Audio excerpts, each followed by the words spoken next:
March 24th, 2020, Drutter here, and today is the 9th day of my quarantine, isolation, lockdown, whatever you want to call it. It's always evolving what's going on exactly here in BC, as I'm sure it is in your part of the world. But that's kind of why I'm doing this. I'm trying to let people know what's going on here in my part of BC. I'm in the southern interior part called the Okanagan, and in a smallish town, and just figuring out what to do about this lockdown, which is coming into effect any hour now, they're talking about. But first, a little bit of news from BC here. Now we have 13 confirmed dead and 14 on life support in ICU. I'm not sure exactly what the percentage of that's going to be, which way they're going to go, but I'm always rooting for people to make it. So hopefully those 14 will pull through, but unfortunately, as we've seen with this virus, if things take a turn for the worse, they often take a real turn for the worse. Let's just hope for them. But 13 are confirmed dead now here in British Columbia, and the healthcare system is filling up. We do have a decent healthcare system compared to other parts of the world. It sure has its problems, and it is almost always at maximum capacity anyway. There's always long waits and stuff for care of really any kind. So this will fill things up very quickly if they're not already full. Despite emergency money being put in. Money doesn't really buy ventilators if there's not any ventilators to buy. You can't just snap your fingers and make things happen, make doctors be trained and ready to work and all that kind of stuff. You can't just instantly create a new healthcare system. You can create a new hospital, as I did in China, but it doesn't necessarily put expertise and equipment and stuff into the hospital. It just might be somewhere for people to go and be infected. So, yeah, the healthcare system's getting strained, and we are still in the early stages here. We're at least 2 weeks behind Italy, maybe 3. I think about 2, maybe 3 weeks behind Italy in the numbers. So that's a good thing that we have a little bit of time, but not a lot of time, because as they've seen their numbers, it's taken almost 2 weeks for them to turn their numbers around and start to really stop this virus from spreading. Once they go into lockdown, it takes about 10 days, it looks like, to really make the numbers, the daily increases start to not be so dramatic and start to come down again, and us to start to be able to eradicate it, at least, or at least drive the virus back to the point where we're going to be able to restart our economy and life, hopefully. It's interesting times strategizing against this enemy, this virus. People are starting, though, to accept that it is a real threat to our health and the economy and more. For a long time there, people were convinced that it was a hoax, and I think there are a lot of people still in that boat. But if you are, maybe tell us why in the comment section why you think it is a hoax, and go a little bit beyond the fact that the mainstream media are liars. We know that the mainstream media and the government are liars. So that doesn't mean everything that they say is incorrect. They could be a double cross, right? They could be tricking us. Heaven forbid, they'd be duplicitous or something. But I think that is probably what's the case. I think that it was made to look like it was fake at first. There was some really fake-looking, phony nonsense footage coming out of China that looked like a bunch of bad actors pretending to be having seizures in a big courtyard full of hundreds of people all having a seizure at the same time.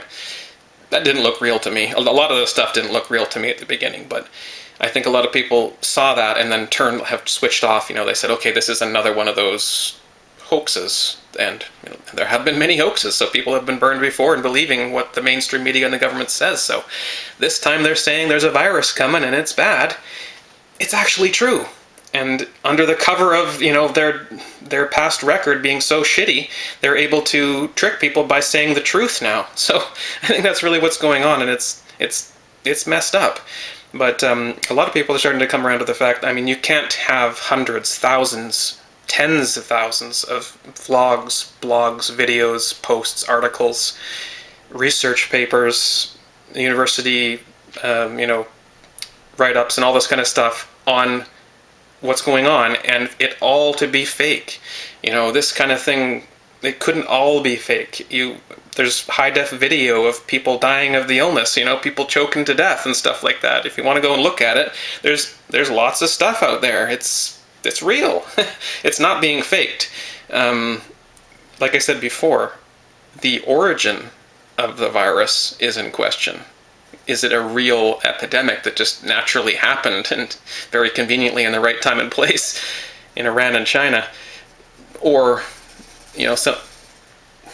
sorry, I got a lot of vibrating here in the house. There's major construction going on outside, which is just so bizarre because with what's going on and everything about to be shut down any hour, they're still making it, a fake effort to go about their day. The construction workers outside, they start the machines and they grind around and turn rocks over and fill up dump trucks and dump them out somewhere else and stuff. They're just making work for themselves, but it's getting me up at 6:30 every morning and the baby. And it's just ridiculous because they're not doing anything. That's kind of a metaphor for society, really. That's a lot of society is just making noise and just making it look like you're working. That's what's been going on. There's been a lot of fake bullshit, nonsense activity in this, what they call economy, for a long time. And maybe one of the good things that's coming out of this is people will see what really matters in life, what we really need to be focusing on and protecting is supply chains of food, for example. And more of us should know how to grow food and medicine, for example. And these skills have been completely lost almost in this society now. And we're all of a sudden realizing, whoa, it would be really good if I had a little bit more skills or a bit more stuff stored up. People are realizing, wow, it's good to have a storage of food and water and medicine and a few other things if possible, if you're not on the poverty line, of course. So, there are maybe some lessons being learned here, and it's probably tough lessons for some people, but it's medicine they need to swallow. I think we need to learn these lessons, and because assuming we get through this, there's going to be more trials and tribulations to come, so we should learn from this as we go. Trudeau today said more restrictions and enforcement are coming. Like I said, any hour, maybe tomorrow morning. Tomorrow happens to be welfare and disability paychecks here in British Columbia. So, it has been, as I mentioned before, a 5-week month, which happens just statistically a couple of times a year. It happened to be this month. So it's been now 34 days since Medicaid and I last went grocery shopping. We do our grocery shopping as soon as a payment comes in from disability. And like I've said before, it is very minimal. It's very, very minimal. You have to be very, very careful what you do. And we spend all our money up front. And that may sound irresponsible, but it's not. We buy everything we need up front and we ration properly through the month. And that's exactly what we did again. But as this crisis has developed over this month, 35 days now in fact, and we're watching in horror as the shelves are emptying out. People that have money, I guess, paychecks coming in and stuff, or money in the bank, are buying everything. Everything. There's almost nothing like actual staples. You can get sauces and different things like that, but that's not really what you're after when you're thinking about food to get through the month. You need calories. You need grains. You need breads. You need pastas. You need rice. You need quinoa. You need all those things, and you need some produce and stuff. None of that's there. None of that's there right now here locally. So, it would have been really nice if those vulnerable people in society had been thought of last week or the week before when this was getting bad, and they could have pushed the button and made that money come into the bank accounts a lot sooner, or the checks come in the mail a lot sooner. But, so it's rough. There's no food. There's nothing, and like I said, we rationed to make it through the month, as we always do. And so we've made it through that month. That 5-week month even, we've made it through, which is great. It's awesome to be able to make it through and still have a little bit of food in the house and a little tiny bit of medicine in the house. We got like a week, maybe 2 weeks of supplies here still. And that's great to be able to say that at the end of a month. We've been trying to build up for a while. Medicating and I were on the street, as I said, 2.5 years ago, and we've slowly built our way up. Thanks in part to disability, thanks in part to our savings and our skills and our ingenuity and our versatility. We've been really, really, really industrious, I guess you could say, with everything. And we've gotten a long way on very little. But, it's been a long month, and it's been a hard month. It's been a stressful month, and here we are about to get a paycheck tomorrow that we don't know if we're going to be even able to spend. We don't know if we can even cash it, and if we can cash it, we don't know if anyone's going to take that cash. We don't know if we're even going to be allowed out of the house. That's how serious this is right now here. And I'm sure it's probably just about as serious or as serious in your area too. And maybe you're in the same situation, and I'm very sorry if you are in the same situation. And for those of you with a baby, I feel for you too. Because I know how that feels, to have that. And it feels vulnerable. All of a sudden it feels like the rug got yanked out from under your feet. What? I thought that there'd be baby food available. We don't have the option of feeding 100% with breast milk. We can't. It's just not physically possible for Medicaid. So we do as much as we can, but he has to have formula, and that has to come from a formula maker. So you can't just give babies, soy milk or something like that. That people tried that one time. It didn't work. It's not good for them. They need either animal milk, which I'm not going to buy, or they need proper formula. And so we buy proper formula for him. And he's very healthy and very happy and very smart. And I think it's good stuff, and he's doing well. But to have it not available anymore is scary. And because he's not able to eat solid food yet. He's able to eat we're trying to hurry the process, but you can only introduce it so quickly, and they can only eat certain things. He's not even 6 months old.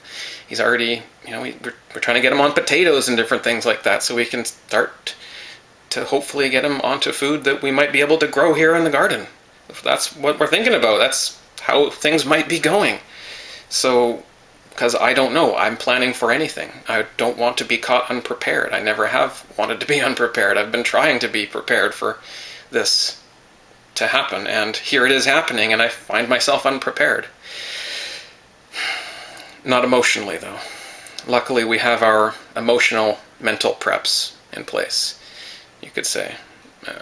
Spiritual, even. I used to blah on spiritual preps. I thought it meant like religious and stuff like that, but it's not. It doesn't mean that. It just means personal growth, and I'm not going to get into it, but I feel like I'm prepped in more ways than just having money and gold and guns and all those things.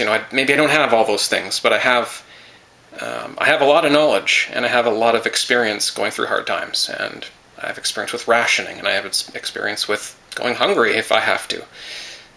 It's not good for my health, but just saying I can do it, and if I have to, I will.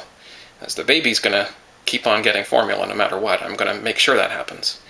So tomorrow is going to be key. It's going to be very interesting. We have trouble sleeping some nights because we've got to strategize how to get out of the house at 6 o'clock in the morning when the construction starts and wakes everyone up anyway. And then we get out and try and get to the stores before other people. But like I said, there hasn't been any cash in hand to spend, really. We've just mostly been strategizing, going to the store, trying to find out what we want, trying to look for stuff, find out where has what. And tomorrow is going to be the actual day where we go and pull the trigger and hopefully get money out of the bank, and then hopefully get admitted to shops before Trudeau comes out and announces whatever he's probably announcing tomorrow. So, and hopefully there's something there, because there wasn't today and there wasn't yesterday. Before the money has come in, there's nothing in the store, so I'm not really sure what it's going to be like tomorrow when not everyone, but people on welfare and people on disability, and I think families and other groups get paid out at this time, so it could be weird tomorrow, and I will report back tomorrow for day 10. Hope you're doing well out there. Stay strong, stay healthy, and stay sane if you can. Talk to you soon.